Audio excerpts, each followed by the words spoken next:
आप देख रहे हैं न्यूज एक्सेस 24/7 खबरों का केंद्र, सच के साथ हर समय। राजस्थान की अरावली पहाड़ियां एक बार फिर राष्ट्रीय बहस का विषय बन गई हैं। देश की सबसे पुरानी पर्वत श्रृंखला मानी जाने वाली अरावली आज पर्यावरणीय संकट और संरक्षण की जरूरत के बीच खड़ी नजर आ रही है। अरावली का महत्व केवल प्राकृतिक सौंदर्य तक सीमित नहीं है। ये पर्वत श्रृंखला उत्तर भारत के जलवायु संतुलन, भूजल संरक्षण और रेगिस्तान के विस्तार को रोकने में अहम भूमिका निभाती है। हाल के समय में अरावली से जुड़े मुद्दे फिर चर्चा में आए हैं, जहां अवैध खनन, अतिक्रमण और जंगलों के क्षरण को लेकर चिंता जताई जा रही है।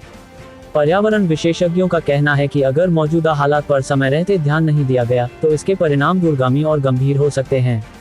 अरावली के कई हिस्सों में हरियाली तेजी से कम होती जा रही है। जंगलों के कटने से न केवल जैव विविधता प्रभावित हो रही है, बल्कि स्थानीय तापमान में भी बढ़ोतरी दर्ज की जा रही है। विशेषज्ञ मानते हैं कि अरावली का कमजोर होना सीधे तौर पर दिल्ली, एनसीआर और आसपास के इलाकों में बढ़ते प्रदूषण से जुड़ा हुआ है। जल संरक्षण के नजरिए से भी अरावली बेहद महत्वपूर्ण मानी जाती है। इन पहाड़ियों के कारण ही वर्षा का पानी जमीन में समाकर जलस्तर को बनाए रखने में मदद करता है। बीते वर्षों में अरावली क्षेत्र में विकास के नाम पर कई परियोजनाएं सामने आई हैं, जिन पर पर्यावरणीय संतुलन बिगाड़ने के आरोप लगते रहे हैं। सरकारी नियमों के अनुसार अरावली में कई गतिविधियों पर सख्त नियंत्रण की बात कही जाती है, लेकिन नियमों के प्रभावी क्रियान्वयन को लेकर सवाल उठते रहे हैं।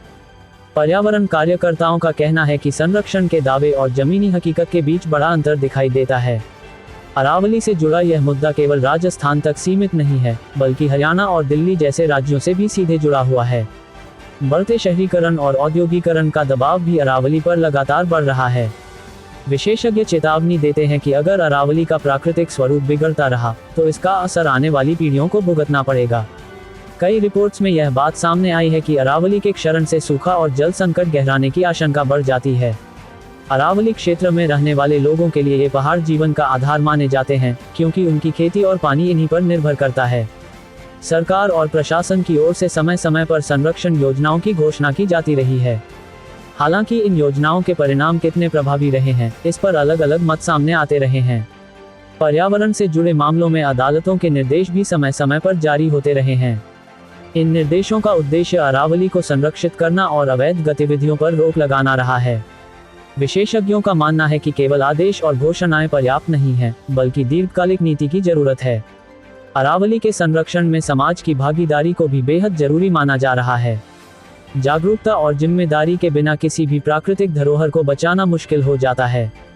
युवाओं और सामाजिक संगठनों की भूमिका को भी इस दिशा में अहम माना जाता है। पर्यावरण संतुलन बनाए रखने के लिए पुनर्वनीकरण को एक अहम उपाय बताया जा रहा है। अरावली के क्षतिग्रस्त इलाकों में हरियाली लौटाने की जरूरत पर लगातार जोर दिया जा रहा है। यह मुद्दा केवल पर्यावरण का नहीं, बल्कि स्वास्थ्य और जीवन गुणवत्ता से भी जुड़ा हुआ है। बढ़ता तापमान, घटता जलस्तर और प्रदूषण इसके प्रत्यक्ष संकेत माने जा रहे हैं। अरावली को लेकर उठ रही चिंताएं भविष्य की चेतावनी के रूप में देखी जा रही हैं। ये तय करना अब नीति निर्माताओं और समाज दोनों के हाथ में है कि इस प्राकृतिक धरोहर को कैसे सुरक्षित रखा जाए। अरावली पर्वत श्रृंखला को लेकर अब बहस का केंद्र बदल चुका है। सवाल अब केवल सरकारों तक सीमित नहीं है, बल्कि देश की सर्वोच्च न्यायिक संस्था के एक फैसले पर भी सीधा उठ रहा है। जनता और पर्यावरण से जुड़े समूह ये सवाल कर रहे हैं कि आखिर वह आदेश किस आधार पर दिया गया, जिसमें 100 मीटर से नीचे की अरावली पहाड़ियों को संरक्षण के दायरे से बाहर मानने की व्याख्या सामने आई। आलोचकों का कहना है कि इसी आदेश ने अरावली के बड़े हिस्से को व्यवहारिक रूप से कटाई और गतिविधियों के लिए खोल दिया। ये सवाल उठ रहा है कि क्या पहाड़ की ऊंचाई तय कर पर्यावरणीय संवेदनशीलता को मापा जा सकता है। पर्यावरण विशेषज्ञों की राय है कि अरावली जैसी प्राचीन पर्वत श्रृंखला में 100 मीटर की सीमा वैज्ञानिक दृष्टि से बेहद विवादास्पद है। आम लोग पूछ रहे हैं कि जब अरावली पूरी एक इकोसिस्टम है, तो फिर उसके एक हिस्से को अलग कैसे किया जा सकता है। इस आदेश के बाद राज्य सरकारों को नीतिगत और प्रशासनिक स्तर पर छूट मिली, ऐसा आरोप लगाया जा रहा है। आलोचकों का कहना है कि इसके बाद विकास और खनन से जुड़े प्रस्तावों को मंजूरी देने का रास्ता आसान हो गया। यहाँ से सवाल सरकारों पर जाता है कि उन्होंने इस आदेश की व्याख्या किस तरह की। क्या सरकारों ने इसे न्यूनतम उपयोग के लिए लिया या अधिकतम लाभ के लिए। आम जनता का आरोप है कि सरकारों ने इस फैसले को ढाल बनाकर अरावली क्षेत्र में गतिविधियों को बढ़ावा दिया। इस पूरी बहस में अब बड़े उद्योगपतियों के नाम भी सामने आने लगे हैं। आलोचक ये दावा कर रहे हैं कि नीति और न्यायिक व्याख्याओं का सबसे ज्यादा लाभ बड़े कॉर्पोरेट समूहों को मिला। खासतौर पर अदानी जैसे बड़े उद्योग समूहों का नाम लेकर सवाल उठाए जा रहे हैं कि क्या इंफ्रास्ट्रक्चर और उद्योग विस्तार के लिए अरावली की कीमत चुकाई जा रही है। हालांकि उद्योग समूहों की ओर से हमेशा यही कहा जाता रहा है कि उनकी सभी परियोजनाएं कानून और अनुमति के दायरे में हैं। लेकिन जनता का सवाल यह है कि कानून और आदेश आखिर किसके लिए आसान बनाए जा रहे हैं। जब आम आदमी के लिए जंगल बचाना मुश्किल हो जाता है और बड़े प्रोजेक्ट आसानी से आगे बढ़ते हैं तो संदेह पैदा होना स्वाभाविक है। गांवों में पानी खत्म हो रहा है, खेत सूख रहे हैं और शहरों में गर्मी जानलेवा होती जा रही है। इन हालातों में आम जनता खुद को ठगा हुआ महसूस कर रही है। लोग पूछ रहे हैं कि अगर सुप्रीम कोर्ट का आदेश जनहित में था तो फिर उसका असर जनता के खिलाफ क्यों दिख रहा है। क्या उस फैसले के दीर्घकालिक पर्यावरणीय प्रभावों का सही आकलन किया गया था, या फिर फैसला कानूनी परिभाषाओं तक सीमित रह गया और जमीनी सच्चाई नजरअंदाज हो गई। ये सवाल अब न्यायिक जवाबदेही की बहस में भी बदल रहा है। आलोचकों का कहना है कि जब फैसलों का इस्तेमाल प्रकृति के नुकसान के लिए होने लगे तो उन पर पुनर्विचार जरूरी हो जाता है। सरकारों की जिम्मेदारी भी यहीं से शुरू होती है कि वे आदेशों की आत्मा समझें, न कि सिर्फ शब्दों का इस्तेमाल करें। लेकिन आरोप है कि आदेश की आड़ में फैसले ऐसे लिए गए जिनसे आम जनता को नुकसान और ताकतवर वर्ग को फायदा हुआ। ये पूरी बहस किसी एक संस्था को दोषी ठहराने से ज्यादा सिस्टम की दिशा पर सवाल है। क्या विकास की परिभाषा इतनी संकीर्ण हो गई है कि उसमें पर्यावरण और आम आदमी की जगह ही नहीं बची। अरावली आज सिर्फ पहाड़ नहीं रही, वह न्याय, नीति और सत्ता की प्राथमिकताओं का आईना बन चुकी है। देश अब ये जानना चाहता है कि क्या इन फैसलों की समीक्षा होगी। क्या सुप्रीम कोर्ट अपने ही आदेशों के प्रभाव पर दोबारा नजर डालेगा। क्या सरकारें जनता को बताएंगी कि इस पूरी प्रक्रिया से आखिर फायदा किसे हुआ। और सबसे बड़ा सवाल यही है कि जब आम जनता त्रस्त है तो क्या ये व्यवस्था वाकई उसी के लिए काम कर रही है। अरावली पर्वत श्रृंखला अभी पूरी तरह खत्म नहीं हुई है, लेकिन खतरे की रेखा पर जरूर खड़ी है। ये वह दौर है जब पहाड़ सांस ले रहा है मगर उस पर कुल्हाड़ी उठ चुकी है। सवाल यह नहीं है कि अरावली कटी या नहीं, सवाल यह है कि अगर अब नहीं संभले तो क्या आने वाले समय में कुछ बच पाएगा। अरावली भारत की सबसे पुरानी पर्वत श्रृंखला है जो हजारों सालों से इस देश के मौसम, पानी और जीवन को संतुलन में रखे हुए है। ये पहाड़ केवल पत्थरों का ढांचा नहीं है, बल्कि एक जीवित प्रणाली है जो धरती, हवा और पानी को जोड़कर रखती है। आज हालात ऐसे बनते जा रहे हैं कि विकास और मुनाफे की दौड़ में अरावली को रास्ते की रुकावट समझा जाने लगा है। यही सोच सबसे खतरनाक है, क्योंकि जब प्रकृति को बाधा माना जाता है तो उसका अंत हो जाता है। अगर अरावली कटी तो सबसे पहला और सबसे बड़ा नुकसान पानी को होगा। ये पहाड़ बारिश के पानी को जमीन में रोकता है, उसे धीरे धीरे नीचे भेजता है और भूजल को जिंदा रखता है। अरावली के बिना कुएं सूखेंगे, बोरिंग फेल होगी और पानी सोने से भी महंगा हो जाएगा।